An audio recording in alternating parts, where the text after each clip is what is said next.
The Celestial Empire, or Points and Pickings of Information about China and the Chinese, by George Modgridge. Chapter 22, Embassies to the Celestial Empire and Other Things. Few people are happier than I am when on my travels, for whether roaming over the fair spots of my native land or breathing the sunny gale of other climes, I have a habit of looking on all around with a grateful heart as though everything was given for my express accommodation and enjoyment. The trees in beauty that around me rise, the blooming flowerets of 10,000 dyes, the sun, the moon, all glorious as they be, and all the stars of heaven were made for me. If you will take my advice and encourage the same spirit, you will never repent it. It clothes the earth with a fresher green and adorns the skies with a brighter blue. While you and I are grateful that we were born in England, there are those who are equally thankful that they first drew their breath in China. I felicitate myself that I was born in China, says Tin Ke Shi, a Chinese author. I constantly think, what if I had been born beyond the seas in some remote parts of the earth, where the cold freezes or the heat scorches, where the people are clothed with the leaves of plants, eat wood, dwell in the wilderness, lie in holes of the earth, are far removed from the converting maxims of the ancient kings, and are ignorant of the domestic relations. Though born into this world, I should not have been different from a beast. But now, happily, I have been born in China. I have a house to live in, have drink and food, and elegant furniture. I have clothing and caps and infinite blessings. Truly, the highest felicity is mine. Nor less the patriot's boast, where'er he roam, his first best country ever is at home. I honor thee, Tin Ke Shi, for thy patriotism, and will try to think the better of the country that gave thee birth. As the commerce carried on with China has ever been regarded an object of great importance, it was political and wise on the part of other nations to send embassies to the Celestial Empire with the hope of conciliating the emperor and government and gaining their good opinion and confidence. The Portuguese were the first European traders. Fernando Perez de Andrade in 1517 arrived in the road of Canton. After this, an embassy was dispatched to Pekin, and a settlement at Macau was obtained. The Portuguese, however, did not long remain without rivals. The British, French, American, Dutch, Spanish, and other nations sent their ships to the same mart for merchandise. Roman Catholic and Jesuit missionaries at different periods proceeded to China, but as their object was to propagate the faith, they professed and not to promote trade and merchandise, yet present I shall pass them by. In 1653, a Dutch merchant of the name of Schiedel set sail in a richly freighted ship for China, hoping to establish with the country a commercial relation. But he met with a most uncourteous reception. His chests were opened, his presents tossed about with contempt and disdain, and the Governor-General's letter, which he presented, was flung rudely into his face. How finely fetters would become his legs, cried out the multitude. After this, they behaved better to him and feasted him, but he obtained no other advantage. A Dutch embassy anchored in the Canton River in 1655 and lavished large sums on those who had the means of hindering or helping them in their object of obtaining permission to trade. After waiting some months, the ambassador was permitted to proceed to Pekin, attended with a small retinue.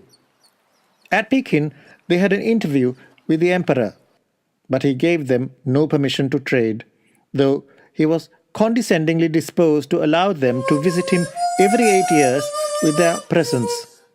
Neglected by the emperor, fleeced by the mandarins, and insulted by the common people, the embassy left the Celestial Empire.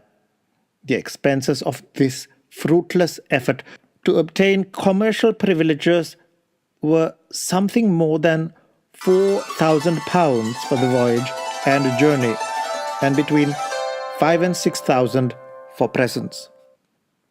Another Dutch embassy arrived at Pekin in 1667, but with no better success than the last. For after travelling 6 months, passing through 37 cities and more than 300 villages, enjoying an audience with the emperor, kneeling and bowing to the imperial signet, and delivering their presents, they obtained only a sealed letter from the emperor for their pains, and returned to Batavia. Van Hoorn had no great reason to congratulate himself on the result of his visit to Pekin. It was in the year 1693 that a Russian mission under Everard Isbrand Edes was sent to the court of China, and leave was obtained on the part of the Russians to send trading caravans to Pekin. An embassy was also sent by the Russians in 1719 under the direction of Ismailov, who, in honor of the Emperor of China, went through the humiliating ceremony of the Kow-tow, or 9 prostrations, but no advantages seem to have resulted from the embassy. Take my word for it, the creeping and crawling system is a bad one. The less you bend your body to man, and the more you bow down to God, the better. In 1792, Lord Macartney was sent to Pekin at the head of an English embassy with a view of extending the mercantile relations which had been formed with the Chinese. He was attended by Sir George Staunton and other intelligent persons. But after receiving many marks of favour and respect, the embassy was constrained to leave the capital somewhat abruptly. Lord Macartney had an audience with the emperor, and though he would not perform the kow-tow, he was treated with far greater consideration than other ambassadors who were then at Pekin. No other advantage, however, was derived from this interview, and his lordship quitted Pekin, the bearer of a sealed letter from the Emperor of China to the King of England. Unfortunate as the Dutch had been in their embassies, they formed another in the year 1794. Under M. van Braam, who, with the view of obtaining favour at the imperial court, willingly performed the kow-tow not only to the emperor, but even to the very victuals which he sent him. But this humiliation only subjected him to indignity. The Chinese are not the people to be won by servility. The humbler you are, the prouder you make them. Only fancy a fat, sprawling, large-pocketed Dutchman knocking his head 9 times against the ground. Van Braam, I am ashamed of thee. May English ambassadors ever act their parts uprightly, leaving those of other nations to do as they please. If the embassy of Lord Macartney was unfavourable, that under Lord Amherst in the year 1816 was still more so. At first, the Chinese required the performance of the kow-tow on the part of Lord Amherst, but to this the embassy would not agree, lest it should degrade the British character in the estimation of the Chinese. Next, it was required that Lord Amherst, the very morning he entered the city of Pekin, wearied with travel and without changing his dress, should hold an audience with the Emperor. As Lord Amherst refused to accede to this requirement, an excuse was made to the Emperor by the high officers of the court, who declared that the British ambassador had been suddenly taken ill. The deception thus used had a fatal effect on the success of the embassy. For the kindness of the Emperor led him to send his own physician to see Lord Amherst. The physician, finding his lordship well, gave in his report to the Emperor, who resented what he considered the bad conduct of the British by ordering them instantly to quit the capital. Thus, without obtaining any advantage, the embassy quitted Pekin under the displeasure of His Celestial Majesty. The Chinese called Lord Macartney the red-bristled barbarian tribute bearer. What they called Lord Amherst, I cannot tell. Hitherto, nothing can exceed the deceit, arrogance, and extortion of the Chinese authorities in their conduct to the different embassies that have been sent to the court of Pekin. So deeply have their minds been impressed with their great superiority to all other nations, that, as a matter of course, all other nations have been despised by them. I cannot help thinking that a striking change in this respect will be observed when next a British ambassador proceeds to Pekin. Should you happen to be attached to the embassy, perhaps you will remember my words. Both Chinese and Manchus, Mandarins and Tao Kwang himself will all be on their good behavior. The ruby button and peacock's feather will treat with courtesy England's nobility, and the five-clawed dragon make way for the British lion. What wouldst thou, Sung Ti, say to this free language? Formed as thy mind is in the Confucian mould, and rampant as thou art, in favour of celestial principles and practices, ill wouldst thou brook my heretical opinions. In thy creed, an emperor of China and perfection are one, nor is the snow of Tartary more spotless than the ministers of Tao Kwang. Even thou, Sung Ti, hast something yet to learn. The more I reflect on China, the more paradoxical does it appear. I cannot withhold from you a few elegant and striking remarks on the Celestial Empire by the missionary Gutzlaff, which I have just been reading, for they are well worth your best attention. Separated from the continent of America by the great ocean, bounded by dreary deserts and towering mountains, the insular position of China was traced by the hand of the god of nature.